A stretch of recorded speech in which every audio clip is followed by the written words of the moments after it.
on, guys? My name's RJ, and today we're going to be talking to you about what it takes to get your car prepped for the track. Let's get after it.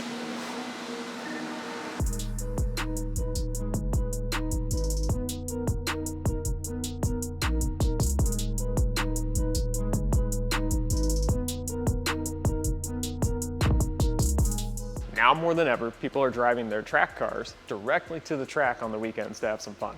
So what we're going to be doing today is checking out our BMW M4 before it even leaves the garage to make sure it's ready for all those hot laps. So often overlooked, but one of the most important things to check before you get your car on the track is going to be your tires. You want to check to see if your tires have the proper rating to be able to take the temperatures of the track. As you drive faster, your tires will heat up. You want to make sure that you have a tire that has adequate grip at the limit. And furthermore, you're going to want to make sure that your tire has the proper amount of tread. Usually acceptable amounts of tread are anywhere between 830 seconds all the way down to 430 seconds. Anything below 430 seconds usually can be a hazard. Tires are probably the single most important thing that goes onto a car when it comes to stopping and acceleration, because it is the one piece of the car that is touching the ground at all times. The better the compound, the more agile the tire, you have better acceleration characteristics, you have better grip, you have more durability as you push the tire.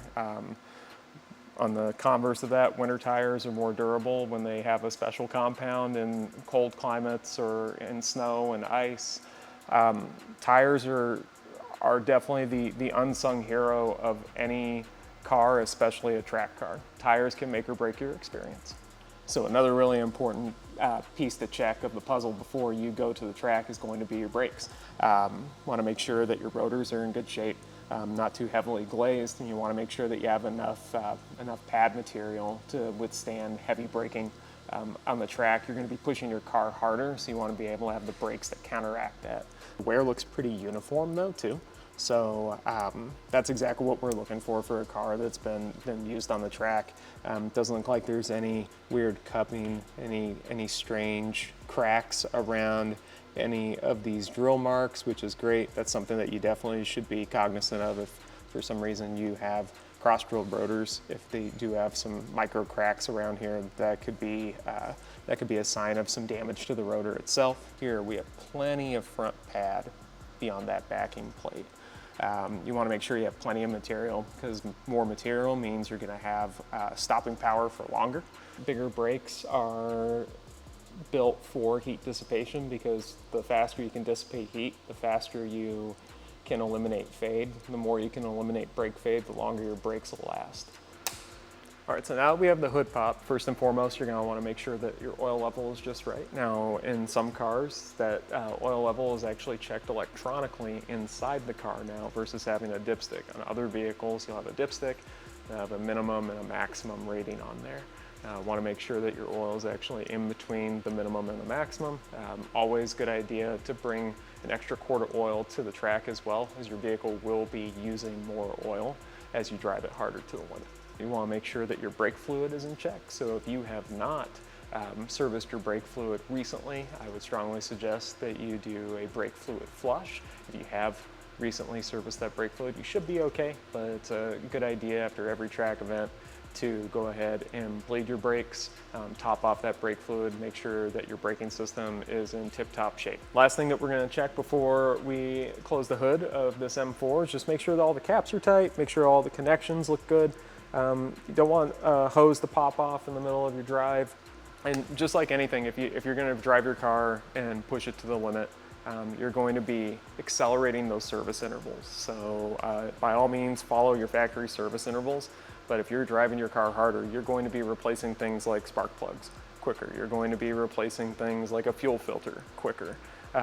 So make sure that you take those things into account. Another important measure for you before you go to the track is going to be your alignment. So what's in an alignment? That's a great question. In particular with this vehicle, we've got this vehicle actually aligned for the track. So we're going to have a little bit more camber. An induced amount of camber is going to allow for a faster corner speed. When you're driving it on the track, as you're turning, this tires actually through corner will actually maximize the tire patch that comes into contact with the road. So an alignment's very important for the track. We go to Putnam Park here locally, which is a good medium-size club level course. Lots of undulation and lots of varying corners. So you know, a good all-around alignment for that. One of the most important things for us to check is going to be the functionality of our windows and our mirrors. So at any track day, you're going to have your windows down for safety reasons. So as you saw, our driver's side window works just fine. Let's check out our passenger side window. Perfect. Now we're going to check out our mirrors. I want to make sure that our mirrors are functioning properly. We have great visibility. The M4 has a slight blind spot, like right next to the driver's door. So I want to make sure that we can move that mirror. Perfect. We can actually move that mirror, as we can see, functioning just fine. And as imperative it is to use turn signals on the street, even if you own a BMW, we don't use turn signals on the track. We are too focused on the road in front of us, what we are trying to do with our vehicle. This is where the hand signals come in to play and are very important and can potentially make or break a really great or really poor track session. Chances are we're not going to be allowed to use those indicators. We're going to want to be familiar with the hand signals that we'll be using on the track. For our hand signals on the track, very important that we know this prior to getting to the track, just in case they don't give you a great refresher while you're there. If you're going to be having someone pass you on the track, we're going to be using the point by method to get them to pass us on the track. Point by to pass on the driver's side of the vehicle is going to be just a point directly out of the vehicle, pointing towards the side in which you are going to have them pass you. Make sure that you are pointing with authority. Same goes for passing on the passenger side. Reach over the roof, point towards the passenger side of the vehicle. And last but not least, if you are coming into the pits, make sure that you stick your hand up on your cool down lap, hold up your fist, and that is going to alert the corner workers and the track officials that you are coming into the pit. Also lets the drivers know that you're coming into the pit as well. By this time, you're going to be pulled towards the side, just doing your slower cool down lap, letting your engine cool down, letting your brakes cool down, and getting ready to come to the pit for inspection.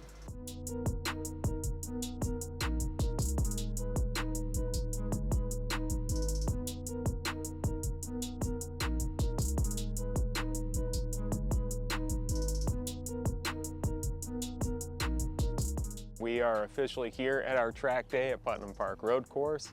Let's check out some of the essentials that you'll need to be able to get on the track.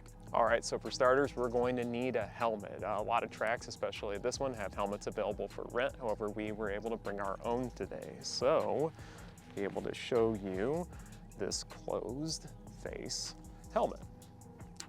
Different than a motorcycle helmet for sure. These are actually rated to be on the track in an automobile.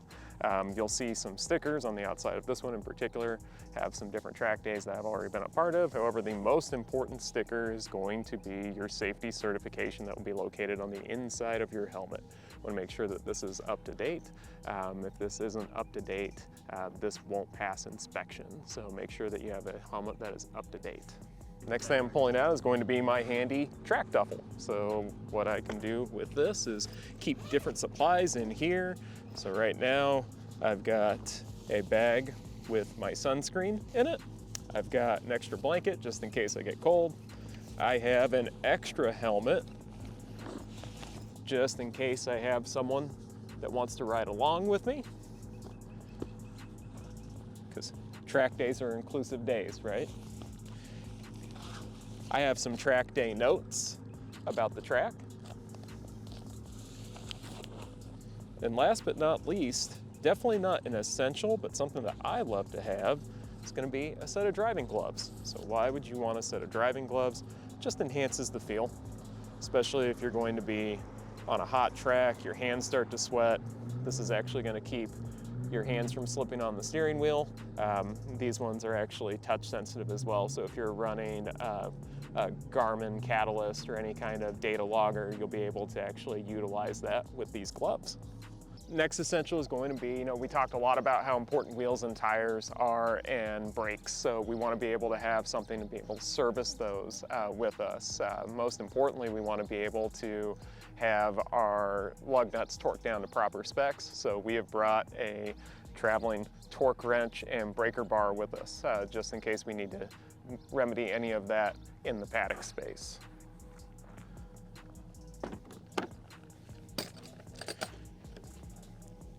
This one here is a pretty simple setup. Gonna have an inspection light, which is really handy, especially if it's darker. We have a pretty standard torque wrench. It's gonna be great for retorquing those lug nuts after a few hot laps. If for some reason you have to get the wheel off, torque wrench is not ideal to take your wheel off. So we have a solid breaker bar and then an assortment of deep pocket sockets that are gonna be able to help you get that done. As far as final gear goes for us, we do try to bring some extra tools and some rags. Rags are great for checking fluids, cleaning anything up that you may need. Love a good set of shop towels. We have a set of 1/2-inch drive sockets. This even has the attachments. If someone does have an impact drill, they can use these. I usually bring this whole set with me. I know a lot of people just bring some of the tools that they know that they need. I never know what someone else may need, and I try to be that great track steward when I go to the track, and if someone needs to borrow something, I'm happy to lend it to them if they need it. So I try to bring this whole thing. It's really easy to pop out of my toolkit at home. So this usually comes with me everywhere.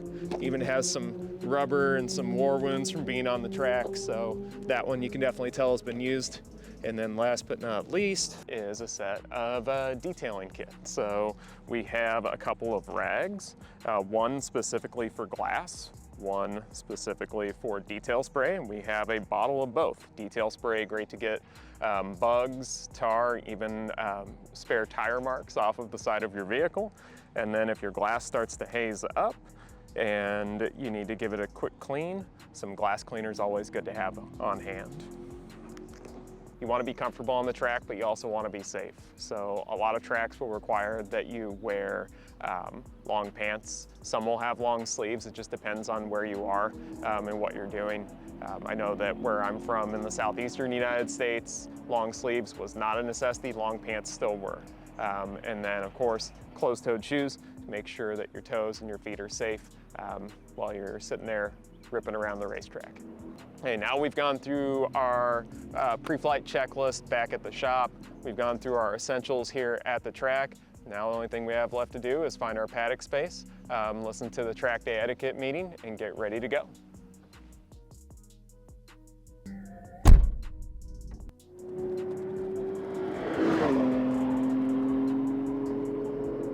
So the M4 competition is a fantastic track platform. We feel like this is a great blank canvas to start from and do some really great things to wake this car up. So one of the things that we would start with would be some carbon fiber hood louvers. A lot of modern turbocharged cars generate a lot of heat underneath the hood.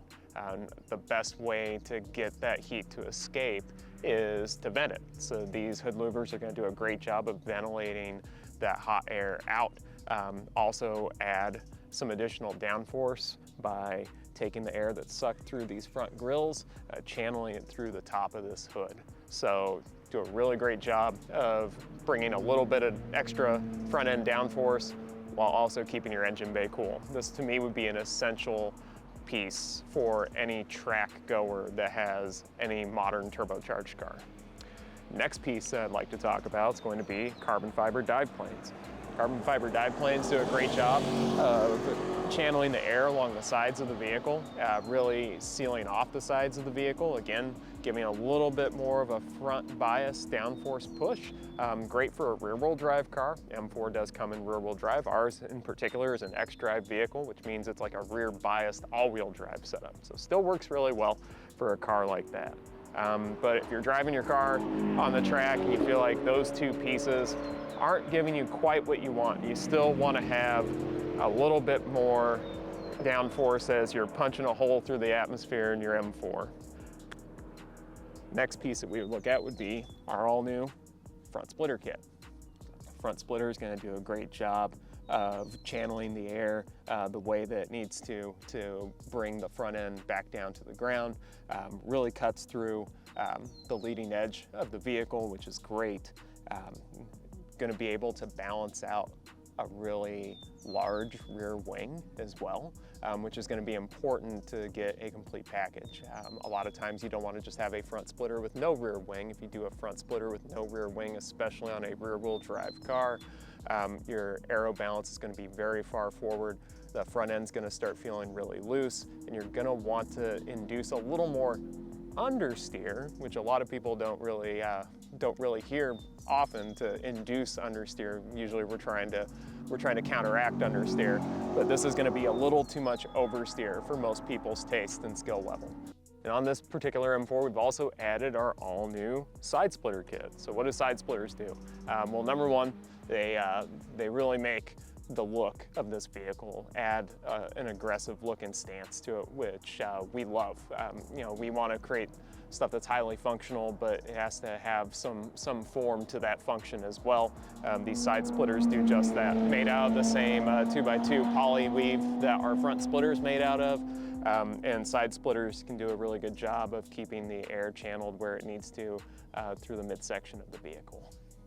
If you have any questions about these products, we do have an informative packet on the website. But if you look at that informative packet and you still have more questions, please feel free to reach out to us at sales@verus-engineering.com. Again, that's sales@verus-engineering.com. Last but not least, we add on our flagship UCW rear wing. So this rear wing in particular is built to add a significant amount of downforce to the rear end, balances out our front splitter very nicely. When you put all of the package together, you have a really comprehensive track day package that's gonna let you hang with the big dogs on the racetrack. One take.